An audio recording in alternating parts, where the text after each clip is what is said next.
எல்லாரும் படம் பார்த்துட்டு நிறைய பேசினாங்க. படத்தில் ஒர்க் பண்ணவங்கெல்லாம் பேசினாங்க.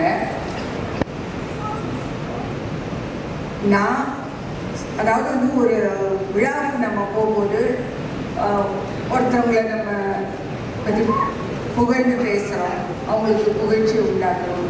ஆனால் சில ஃபங்க்ஷனுக்கு வரும்போது தான் நமக்கு ஒரு புகழ் கிடைக்கும். அப்படிதான் நான் முன்னோட்டம் மட்டும்தான் பார்த்தேன். இந்த படத்தோட முன்னோட்டம் மட்டும்தான் நான் பார்த்தேன். பார்த்துட்டு எனக்கு நான் ஃபோன் பண்ணி கேட்டேன், சிவகார்த்திகேயன் கூப்பிடல, ஒருத்தரும் கூப்பிடல. ராதிகா இந்த ஆடியோ லான்ச்சுக்கு நான் வர்றேன், என்னை கூப்பிடுங்கன்னு நான் தான் கேட்டேன் இல்லையா. சிவகார்த்திகேயன் எனக்கு நல்லா தெரியும், ஆனால் அவர் என்னை கூப்பிடல. பட் வந்து ராதிகான்னு நான் கேட்டு நான் வந்தேன். ஏன்னா என் ராதிகா அவங்க எல்லாரும் பேசுறத நான் கேட்கணும், அதுக்கு தான் நான் இங்கே வந்தேன். It's a very touching moment. ஒரு சின்ன நான் வர ராதிகான்னு சொன்னோன்னா எங்கள் வீட்டில் கேட்டாங்க, நீ படம் பார்த்தியா? ஏன்னா நான் ராதிகாலாம் வெளியில் வரோன்னா வீட்டில் கொஞ்சம் மிரட்டி அனுப்புவாங்க. நீ படம் பார்த்தியா? இல்லை நான் பார்க்கல. என்ன பேசுவேன்? நான் என்ன வேணா பேசுவேன். ராதிகாவை பற்றி நான் என்ன வேணா பேசுவேன். படத்தை பார்த்து தான் பேசணும்னு கிடையாது, நான் பார்த்துட்டேன். ட்ரெய்லர் வந்து அவங்க எனக்கு அனுப்புனாங்க, நான் அத்தனை வாட்டி பார்த்தேன். ஒன்றுமே ரசிச்சு பார்த்தேன். அவங்க அப்பாவை அதில் பார்த்தேன் நான். இப்போ இங்கே ஒரு ஃபோட்டோ எடுக்கலாம், அப்படி ஒரு லோ ஆங்கிளோட அப்படியே. ஏன்னா அவங்க அப்பா கூட நடித்த அந்த தலைமுறையை சேர்ந்தவங்கள நானும் ஒருத்திங்கிற பெருமை எனக்கு உண்டு. அவங்க அப்பாவை நான் அங்கே பார்த்தேன். அவ்வளோ பெரிய நடிகர், அவருடைய லெகசி அவங்க அழகாக கொண்டு வந்திருக்காங்க. ஒரு சின்ன பேக் ஸ்டோரி எனக்கு தெரியும், டைம் ஆச்சுங்க. நான் சின்னதாக ஒன்று ராதிகாவுக்கு எனக்கு இன்னும் இவ்வளோ கனெக்ஷன் அப்படின்னா, ஒரே காம்பவுண்டுக்குள்ளே 2 வீடு, நாங்கள் 2 ஃபேமிலிஸும் அங்கே ஒன்றா சின்ன வயசில் இருந்திருக்கோம். நான் கொஞ்சம் பெரிய பாப்பா, அவங்க ரொம்ப சின்ன பாப்பா. நான் வந்து எனக்கு ஃப்ரீயாக கிடச்ச ஒரு பொம்மையாக நினச்சி அவங்களை நைட்டு தூக்கி வச்சுட்டே நிற்பேன். திடீர்னு ஒரு காலி பண்ணி அவங்க வேறு ஊருக்கு போயிட்டாங்க. அந்த பொம்மையை கிட்டேருந்து எடுத்துகிட்டு போயிட்ட ஒரு ஃபீல் எனக்கு ரொம்ப வருஷம் இருக்குது. ஏன்னா அப்போல்லாம் பொம்மை எல்லாம் வாங்கி கொடுக்குற அளவுக்குலாம் நாங்கள் வசதியானவங்க கிடையாது. இது ஃப்ரீயாக எனக்கு ஒரு கிடைச்ச பொம்மை, நான் தூக்கி வச்சுட்டு எப்போவுமே நிற்பேன். அப்படி கட் பண்ணாக்க காலத்தின் கொடுமை நான் நடிகை ஆகிட்டேன். மேட்டுப்பாளையத்தில் ஆடு கூட நடிக்கிற ஆட்டுக்காரங்களும் அப்போ வந்து கொரியோகிராஃபர் நம்ம டான்ஸ் மாஸ்டர் புலியூர் சரோஜி சொன்னாங்க, ராதாண்ணன் பொண்ணு நடிக்கிறாங்க, அந்த ஷூட்டிங்கு தான் நாங்கள் வந்துருக்கோம். உடனே எங்கள் அம்மா கிட்ட கீதா அவங்க பொண்ணா, ஆமாம் அண்ணா நம்ம போதும் ராதிகா போய் பார்த்தா ரயில் ட்ராக்கில் தலையை வச்சுட்டு சிரிச்சிட்டு இருக்காங்க. ஸோ பார்த்தோன்னே என் பொம்மை திரும்பி கிடச்சிருச்சுங்கிற ஒரு பெரிய சந்தோஷம் எனக்கு. இப்படி நான் பார்த்தேன் ராதிகாவை, இன்னைக்கு நான் இப்படி பார்க்குறாங்க. என்னை விட பெருமைப்படக்கூடியவங்க இருக்கிறதுக்கு வாழ்க்கை கிடையாது. அவங்க அம்மா இருந்தால் எவ்வளோ சந்தோஷப்பட்டிருப்பாங்களோ, நான் நிஜமாக ரொம்ப சந்தோஷம் எனக்கு. இந்த படத்தை பார்த்துட்டு எனக்கு அது எப்படி சொல்கிறதுன்னு எனக்கு உண்மையில எனக்கு புரியாது. ஏன்னா கமல் சார் வந்து எனக்கு ஒரு நாள் காலையில் ஃபோன் பண்ணார். ஃபோன் பண்ணிட்டு அம்மா ராதிகாக்கு என்ன உடம்புக்கு? அப்போ அவங்க டெங்கு ஃபீவர் அவங்களுக்கு. ஒன்றும் இல்லை சார், சரியாயிடுச்சு, வீட்டுக்கு வந்துடுவாங்க. நான் ட்ரெய்லர் பார்த்தேன், என்னம்மா நடிச்சிருக்குமா அந்த பொண்ணு, சொல்ல முடியல அப்படின்னு. அதாவது வந்து நான்லாம் வந்து கமல் சார் வந்து ஒரு நடிப்பு கடவுளாக பார்க்குறேன். நான் அவர் வாயால் அது சொல்கிறதும் போது எனக்கு வந்து அவ்வளோ சந்தோஷமாக இருந்தது. சார் ஒரு நிமிஷம் சார், நான் ராதிகா சொல்லிட்டு வந்துடுறேன், சீக்கிரம் வெளியில் வந்துடுவாங்க சார், இதை நான் சொன்னேன்னு சொல்லிட்டு நான் ஃபோன் பண்ணி சொன்னேன். She also so happy. இப்போ 4 நாளைக்கு முன்னாடி ஃபோன் பண்ணார். நான் படம் பார்த்தேன், என்னப்பா இப்படி நடிச்சிருக்கு, அப்படியே ஆத்மார்த்தமாக சொன்னார். நீ படம் பார்த்துட்டு எனக்கு ஃபோன் பண்ணி நீ சொல்லுவேன் அப்படின்னு சொன்னார். அவ்வளோ ஒரு சந்தோஷமாக இருந்தது. ராதிகா இந்த மாதிரி நீங்கள் எனக்கு ரொம்ப மனசு வருத்தம் வந்து ரொம்ப நாளைக்கு முன்னாடி எம்எஸ்விக்கு வந்து ஒரு ரெக்கக்னிஷனே கிடைக்கலையேன்னு பல இடங்களில் நான் புலம்பியிருக்கேன். இப்போ அவர் வாழ்ந்த அந்த தெருவுக்கு அவருடைய பேரை வச்சுருக்காங்க. ரொம்ப சந்தோஷமாக இருந்தது. அதே மாதிரி ராதிகா வந்து இன்னும் ரெக்கக்னேஷன் கிடைக்கல, தேசிய அளவில் கிடைக்கலங்கிறது எனக்கு ரொம்ப பெரிய கோபம், வருத்தம் கிடையாது, பெரிய கோபம் எனக்கு. எத்தனை பேர் இருக்காங்க இந்த மாதிரி நடிக்கிறதுக்கு? இப்போ எல்லாரும் சொன்னாங்க, அப்படி பார்க்கும்போது ஒரு ஹீரோயினாக இருக்குது, ஹீரோயினாக இருக்கிறதா? நாங்கள் இப்போ வந்து சொந்தமாக சுயமாக முடிவெடுக்கிறதுக்கான ஒரு தகுதி இல்லையா? ஆக்சுவலி ஒரு வீட்டில் பார்த்தீங்கன்னா ஏதாவது ஒரு இக்கட்டில் மாட்டிக்கிட்டாங்கன்னாக்கா இந்த ஹஸ்பண்ட்ஸ்லாம் இல்லை நான் வீட்டில் கேட்டு சொல்கிறேன் அப்படின்னு எஸ்கேப் பண்ணிடுவாங்க. ஆனால் நாங்கள் அந்த மாதிரி சொல்ல மாட்டோம், பார்த்துக்கலாம் வாங்க அப்படின்னு சொல்லுவோம். அந்த மாதிரி பெண்களால் எதுவுமே முடியும். நான் இங்கே வந்து சிவகார்த்திகேயன் இதோடைய இயக்குனரையும் நான் ரொம்ப பெருசாக வணங்குறேன். ஏன்னா அவங்க வீட்டு பெண்களை மதிக்கிறவங்க தான் இந்த மாதிரி அவங்க வேலையில அந்த பெண்களை மதிக்கிறாங்க. நீங்களாம் வயசுல ரொம்ப சின்னவங்க, ஆனா உங்களுக்கு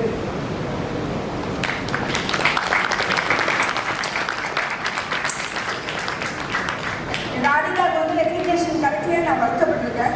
இது ஒரு பெரிய ரெகக்னேஷன் அவங்களுடைய டேலண்ட்டுக்கு. எத்தனை பேர் வந்து ஒரு பெண்ணை மையப்படுத்தி நீங்கள் வந்து தமிழ் சினிமா ஆரம்பித்த காலத்துலேருந்தோ இல்லை இந்திய சினிமா ஆரம்பித்த காலத்துலேருந்தோ பார்த்தீங்கன்னா 1000 படம் எடுத்துருந்தாங்கன்னா ஒரு 100 படம் தான் பெண்களை மையப்படுத்தி எடுக்கப்பட்டிருக்க படமாக இருக்கும். அந்த படத்தில் அந்த வரிசையில் இந்த படம் நிச்சயமாக வந்து காலத்தால் அழிக்க முடியாத ஒரு படமாக இருக்கு. அனைத்து பெண்கள் சார்பாகவும் இருக்கு.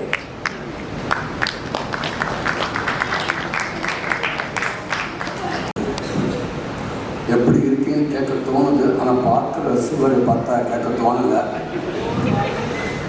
அதனால் எல்லாருமே ரொம்ப நல்லா இருக்கும் நம்புகிறேன். இங்கே வந்திருக்க விஐபி எல்லாருக்கும் வணக்கம். நான் நான் சரியாக கவனிக்காமல் போயிருக்கேன்.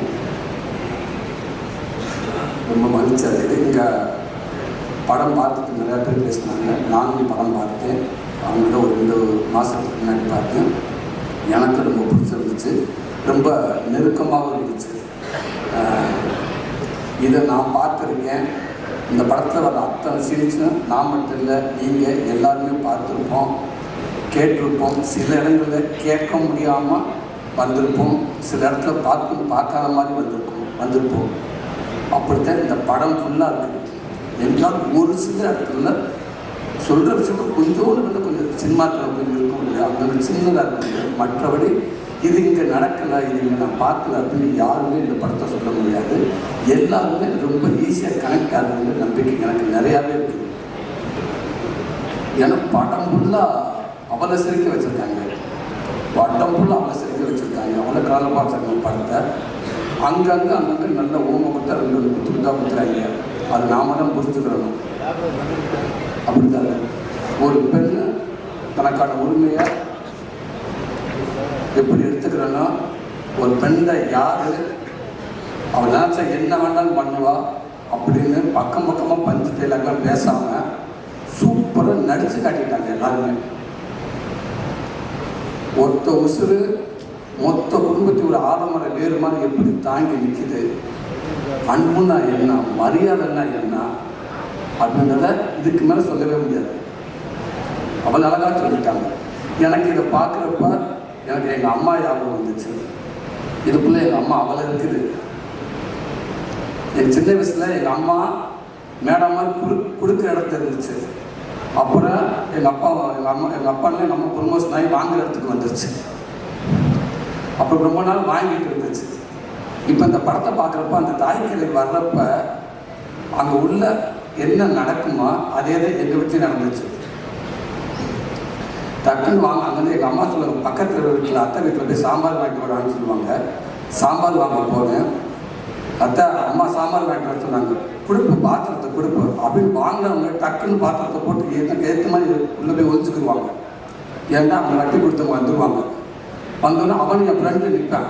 எங்கடா அவங்க அம்மான்னு அவங்க கேட்க, இவன் இல்லை எங்கள் அம்மா இல்லைன்னு சொல்லல, நான் அவங்களை பார்த்த மாதிரியே நிற்கிறேன். அத்தை இருக்காங்க, அம்மா இல்லை, அத்தை இருக்காங்க, அவன் அம்மா இல்லை, அத்தை இருக்காங்க, அத்தை அம்மா சாம்பார் வாங்கிட்டு வர சொன்னாங்க, அத்தை அம்மா சாம்பார் வாங்கிட்டு வர சொன்னாங்க. அந்த அம்மா அப்படியே நின்றுட்டே இருக்கும். அவங்க என்னமோ என் நேரம் காலமும் தெரியல, கொடுத்துட்டு இப்படி வாங்க முடியாமல் போகிறேன் அப்படின்னு சொல்லிட்டு போயிடுவாங்க. இப்போ நான் எங்கள் வீட்டுக்கு போனால் எங்கள் அம்மா அங்கே இருக்காது. சாம்பார் வாங்கிட்டு சொன்ன எங்கள் அம்மா எங்கள் அம்மா இல்லை. எங்கள் அம்மான்னு பார்த்தா அதே மாதிரி எங்கள் அம்மா இப்போ அவங்க எங்கே நிற்கிறாங்க. அந்த பவுன்த்தை இப்போ எங்கள் வீட்டில் நிற்கும். இப்போ எங்கள் அம்மா அந்த நெருப்பான கிடவே உட்காந்துருக்கோம். அம்மா இப்போ கட்டி என் அங்கே வருவேன். எங்கடா அவங்க அம்மா, நான் எங்கள் அம்மா இல்லைன்னு அவன் அத்தை இருக்காங்க, அம்மா இல்லை, அத்தை இருக்காங்க, அம்மா இல்லை அத்தை இருக்காங்க, கொஞ்ச நேரம் பேசிட்டு போயிடுவாங்க. இப்படி பல நாள் பல பானைக்கு நடுவில் ஒளிஞ்சிருந்த அவங்க வரப்ப அவங்க பதறத அவங்க போராடி அதே மீறி அந்த வாழ்க்கையை எப்படி மீட்டு எடுத்துகிட்டு வராங்கன்றத பல தாய்மார்களை இந்த மேடம் மூலமாக நான் பார்த்துருக்கேன். இப்படி படத்தை கொடுத்ததுக்கு உண்மைக்கு ரொம்ப சந்தோஷம். எல்லா விதத்துலையும் எல்லாருமே படம் பார்த்துட்டும் கண்டிப்பாக இந்த படத்தை யாருமே தவற விடாதீங்க. தம்பி சிவகுமார் ஒரு அற்புதமான ஒரு வார்த்தை சொன்னேன். உண்மைக்கு இந்த கேள்விகள் முன்னாடி 100-150 பேர் இருப்பாங்க. எங்கள் அப்பா தான் அம்மாச்சிமார்கள். இன்னைக்கு 150, 100 ஆகி 175 ஆகி 60 ஆகி 30 ஆகி இப்போ என்ற மாதிரி இருக்குது. ஊருக்கு 2 பேரை கூட்டிகிட்டு வராங்க. நான் தான் அப்பப்போ என் ஃப்ரெண்டுக்கிட்ட சொல்லி, தம்பி இன்னும் கொஞ்ச நாளைக்கு அப்புறம் இந்த அப்பத்தாமல் இருக்க மாட்டாங்க பாவம். அப்போ பாருங்கள் எல்லாம் யோசிப்பாங்க. இப்போ தான் ஒரு அட்மாஸ்பியர் ஒரு கிளம்பி ஒரு அப்பத்தா வேணும் டைலாக் பேசுறது கண்டிப்பாக கிடைக்காது. ஆட்டு பாட்டு போய் தண்டைட்டில் செய்ய கொடுத்துருப்பாங்க. ஏன்னா எப்படி தண்டைட்டில் வாங்கிட்டு சார் ஒரு 10 தண்டைட்டு செய்ய சொல்லியிருப்பான் அப்படின்னு சொல்லுவாங்க. அப்படி தான் இருக்குது. ஏன்னா இந்த அப்பத்தான் போச்சு. இனி வரவங்க எப்படி அப்பத்தா பார்க்க முடியும்? 80 வயசுலேருந்து டைட்டாக ஜீன் போட்டு தான் இருப்பாங்க எல்லாருமே. கண்டிப்பாக யாரையும் இந்த மாதிரி இதெல்லாம் பார்க்குறது கஷ்டம். அந்த அப்பத்தாவங்களை இருக்கிறப்பவே அழகாக கொண்டாடிட்டீங்க, கொண்டாடி மகிழ்ந்துட்டீங்க. இந்த நாடே கொண்டாடணும். என்னை பற்றி அப்பத்தாக்களா அம்மாச்சிகளா உண்மைக்கே அந்த தம்பி மூலமாக உங்களுக்கு இப்படி ஒரு படத்தை கொடுத்துருக்கு ஒரு பெரிய நன்றி. தம்பி ரொம்ப சூப்பராக படத்துக்குள்ள எல்லாமே சொல்லிட்டீங்க. ரைட்டிங் ரொம்ப பவர்ஃபுல்லான ரைட்டிங் தம்பி.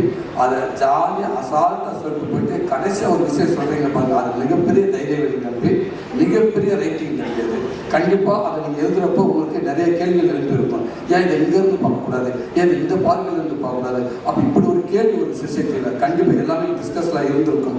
அதெல்லாம் மீறி இதுதான் ஒரு கீழ்கோர்ட்டு, மேற்கோர்ட்டு, ஹைகோர்ட்டு, சுப்ரீம் கோர்ட்டுன்னு சொல்லிட்டு ஒரு ஜட்ஜஸ் கூட ஒரு விஷயத்தை சொல்கிறதுக்கு அவர் யோசிச்சு சொல்கிற சூழலில் ஒரு கண்டென்ட்டை அசால்ட்டாக அப்படி ஈஸியாக லெஃப்டில் சொல்லிட்டு போயிட்டீங்க.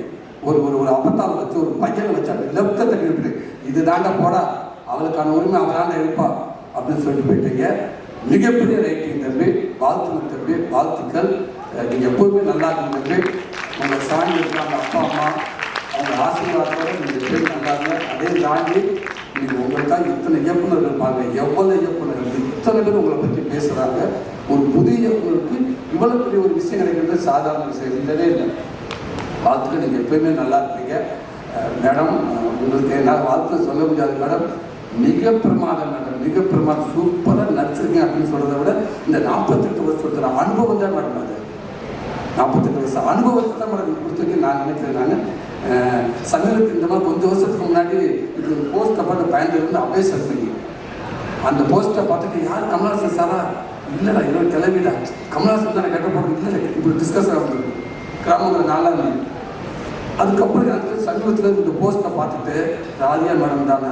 இல்லைங்க ராதியா மேடம் அந்த அளவுக்கு அப்படி ஒரு கெட்டப் யார் வேண்டாலும் மேக்கப் போட்டலாம் மேடம். ஆனால் அந்த மேக்கப்புக்கு உண்மையாக நடிக்கிறது ரொம்ப கடினம் மேடம். அது ரொம்ப முழுமையாக சூப்பராக பண்ணியிருந்தீங்க மேடம். கலைப்பத்தில் சொல்லிக்கிட்டே இருப்பாங்க அடிக்கடி. மாமன் சொல்லிக்கிட்ட இல்லை போயிட்டு இருக்குது. சூப்பராக இருக்கிற படம் ரொம்ப நல்லா இருந்தது. ராதியா அசத்ரான்னு சொல்லிட்டு இருப்பார், பாலாவும் சொல்லிக்கிட்டே இருப்பாப்புல. ரொம்ப சந்தோஷம் நீங்கள் இப்படி கேரக்டருக்கு நடிச்சதுக்கு. ரொம்ப வாழ்த்துக்கள் மேடம். ரொம்ப ரொம்ப நன்றி மேடம். கலைஞர் அத்தனை பேர்த்துக்கு எல்லாத்துக்கும் ரொம்ப ரொம்ப நன்றி. சூப்பராக பண்ணீங்க. தாசங்க ரொம்ப பிரமாதமாக பண்ணீங்க. முத்துக்குமார் பங்காளி ரொம்ப நல்லா நடிச்சிருந்தீங்க. பாலாத்து அன்பு தம்பி ஏமா ஓடியறி நான் ரொம்ப சூப்பராக பண்ணீங்க. அன்பு தங்கச்சி கொட்டிக்காலி டீம் எல்லாத்துக்கும் வாழ்த்துக்கள். மிக சிறப்பாக பண்ணீங்க. நீங்கள் என்ன நீங்கள் மட்டும் இல்லை, இன்னும் பல ஆர்டிஸ்ட் நீங்கள் உருவாக்கிட்டு இருக்கீங்க நான் நினைக்கிறேன். கண்டிப்பாக அதுக்கான மேடையில் இந்த மேடையாக இருக்குன்னு நம்புறேன் நான். உங்களுக்கு எல்லாருக்கும் வாழ்த்துக்கள். அந்த டேரக்டர் டீம் அத்தனை பேருக்கு, கேமராமேன் டீம் அத்தனை பேருக்கு வாழ்த்துக்கள். கண்டிப்பாக ஓராளாக முடியாது. ஒரு ஆளுக்கு கூட பல பேர் பண்ணாலும் கண்டிப்பாக கொடுக்க முடியும். ஒரு ஆள் ஒரு கொடுக்க முடியும் பாட்டு கஷ்டம்னு நினைக்கிறேன். கண்டிப்பாக இவ்வளோ பெரிய கொடுக்க முடியுமால பறக்கிற காரணமாக இருக்க உதவி இயக்குனர் கேமராமேன் அத்தனை பேருக்கும் மனமார்ந்த வாழ்த்துக்கள். கலை பிரதர் உங்களுக்கு வாழ்த்துக்கள். ஃபேஷன் ஸ்டுடியோ சுடன் பிரதர் இந்த மாதிரி நீங்கள் படம் கொடுத்துட்டே இருக்க பிரதர். இந்த அன்பு தம்பி கார்த்தி எஸ்கே அது எல்லாமே தம்பியை பற்றி சொல்லிட்டாங்க. என்கிட்ட தம்பி நானும் தம்பி ஒரு அண்ணன் தம்பி வருஷமாக இருக்கலாம். தம்பி ஒரே ஒரு வார்த்தை சொல்லாப்பில்ல. அப்போ அண்ணே நான் நடிக்கிற படங்களில் எல்லாத்தையும் நான் திணிக்க முடியாதுங்க. வேற ஒரு இயக்குனர் வேற ஒரு ப்ரொடக்ஷனில் இந்த படம் என் படம் சொசைட்டிக்கு ஏதாவது ஒரு வகையில் பிரயோஜனமாக இருக்குது அப்படித்தானே நான் நினைக்கிறேன். நான் ரொம்ப திணிக்க முடியாதுங்க. ஆனால் நான் எடுக்கிற படங்களை கண்டிப்பாக நான் எப்படி இருந்த சொசைட்டியில் படமாக இருக்கணும், யாருக்கும் அந்த படம் பிரயோஜனம் இருக்கும் நான் நினைக்க என்னால் உருவாக்க முடியும்னு அப்படி தான் இந்த எஸ்கே ப்ரொடக்ஷன் ஒவ்வொரு படமும் நான் பார்த்துக்கிட்டே வரேங்க.